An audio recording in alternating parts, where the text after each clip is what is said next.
Good morning. Morning. Everybody here in the back, pretty good. My name's Larry Rowe, and I live in Malden. My law office is in Malden, and I love this area. I should say, yes, I have written a book recently about the history of this area, our salt industry, what happened here before the Civil War, and what happened with Booker T. Washington's family. But it's an unusual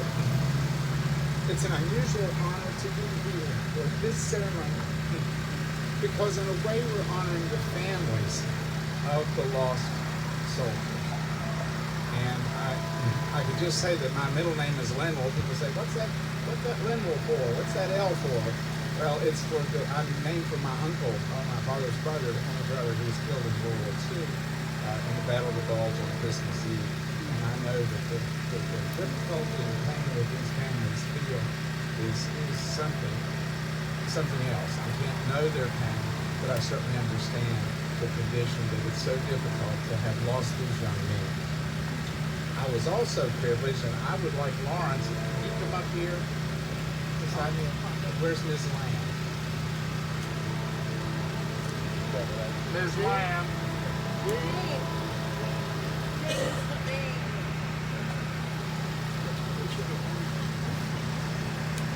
I won't be long, but I just want to describe how this process works to get a bridge name. It is not easy. And some people have called legislation sausage making. Well, this was sausage making, folks, let me tell you. Lawrence called me 2 years ago and said, you know, we really ought to honor 3 men who were lost in Vietnam from Cedar Grove. And I first was stunned to think that we lost three men from Cedar Grove in the Vietnam War. That's very unusual. We proposed it, we put it in a resolution for the House. It has to be approved by the House and the Senate. We got it right up to the Senate to the very last night. This was 2 years ago, and it didn't get in the list of resolutions that were passed. So I had to call Lawrence and say, well, there's next year. That doesn't feel very good after you've worked on it as hard as we did. But we did introduce it again this past year, the second time. And I want to report that and I don't see that they're here, my co-delegates in this district, Amanda Eastep Burton and Andrew Robinson, worked very hard to get this resolution passed. We all 3 were sponsors, but it really was Lawrence and Ms. Lamb who got us to the finish line.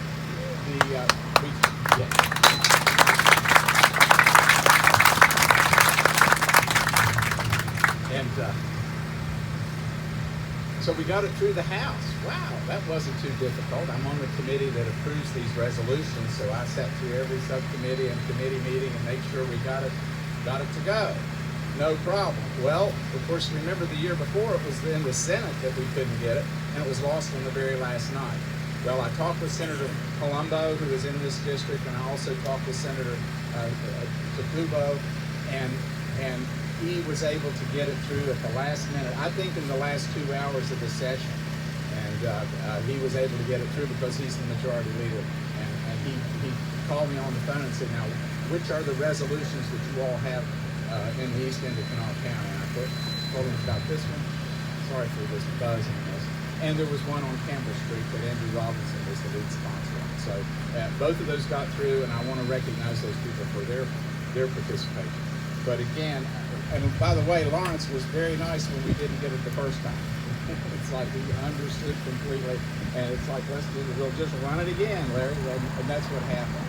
So we were able to get the bridge. Let me mention, this may be the only 3-person bridge in West Virginia, because I encountered difficulty.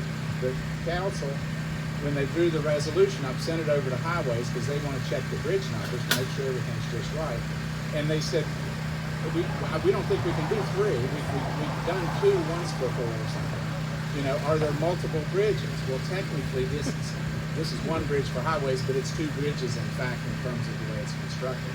But we didn't want to do that, and Lawrence said, no, it's 3 or nothing, and here we go. So Highways agreed to the 3, and that's how we have this bridge that is being named.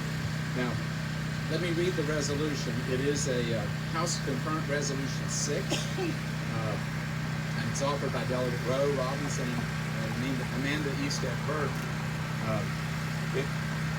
requesting the Division of Highways name the bridge locally known as US 60 Cedar Grove Overpass Bridge, carrying US 60 over County Route 81, Kanawha County, U.S. Army PFC Earl Russell Cobb, SPC 4 Carl Bradford Goodson, and SSGT George T. Saunders Jr.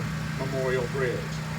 Whereas, and then this is the information that we were provided, whereas Earl Russell Cobb, known throughout his life as Russell, was born on October 24, 1946, and grew up in Kanawha County. Whereas Russell Cobb graduated from Cedar Grove High School in the class of 1966. And whereas he entered the United States Army to serve as private first class in the 22nd Infantry Regiment of the 25th Infantry Division. And whereas private first class Cobb was killed in action on September 4, 1967, he was 5 months into his tour of duty and is now listed on panel 25, line 96 of the Vietnam Veterans Memorial in Washington, D.C. Whereas Carl Bradford Pumpkin Goodson was born on October 14, 1948, and grew up in Kelly's Creek, outside of Cedar Grove, West Virginia.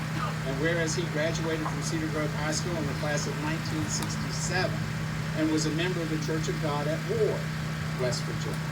And whereas Carl Bradford Goodson served in the United States Army Light Weapons Infantry, 101st Airborne Division with the rank of Specialist Corps.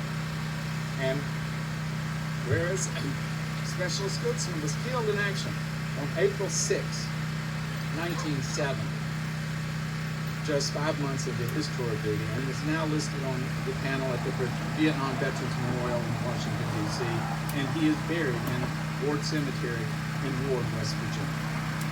Whereas George Thomas Saunders Jr. was born February 28, 1942, and grew up in the community of Cedar Grove, West Virginia. And whereas he graduated from Cedar Grove High School in the class of 1959. And whereas George Thomas Saunders Jr. joined the United States Army, served 6 years, and attained the rank of Staff Sergeant. And whereas Staff Sergeant Saunders was posted to the 1st Military Police Company and the 1st Infantry Division in the Republic of Vietnam in 1965. Whereas Staff Sergeant Saunders was killed in hostile fire on October 31, 1965, less than 2 weeks into his tour of duty, and is now listed on the Vietnam Veterans Memorial in Washington. He is buried at Woodland Cemetery in Cedar Grove, West Virginia. Whereas it is fitting that an enduring local memorial be established to commemorate the service of Private Cobb, Specialist Goodson, and Sergeant Saunders, and the sacrifice of these 3 men from the community of Cedar Grove, West Virginia, be recognized. Therefore, resolved by the Legislature of West Virginia that the Division of Highway is requested to name bridge number 206036.23, parenthesis 20A160, parenthesis, locally known as US 60 Cedar Grove Overpass Bridge, carrying US 60 over County Route 81 in Kanawha County, and to have made and be placed signs identifying the bridge as the, would the families of the men stand as I mentioned their name? The first, of course, is U.S. Army PFC Russell Earl Cobb. If you're able to stand, I think it's a great thing.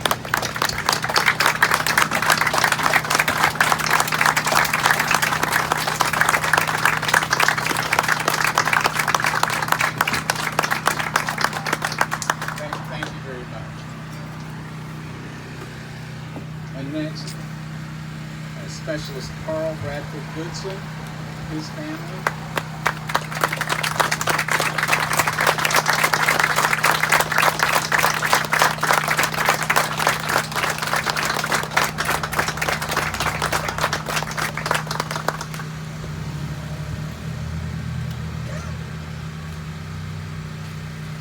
And now the family, if we stand for Staff Sergeant George T. Saunders Jr.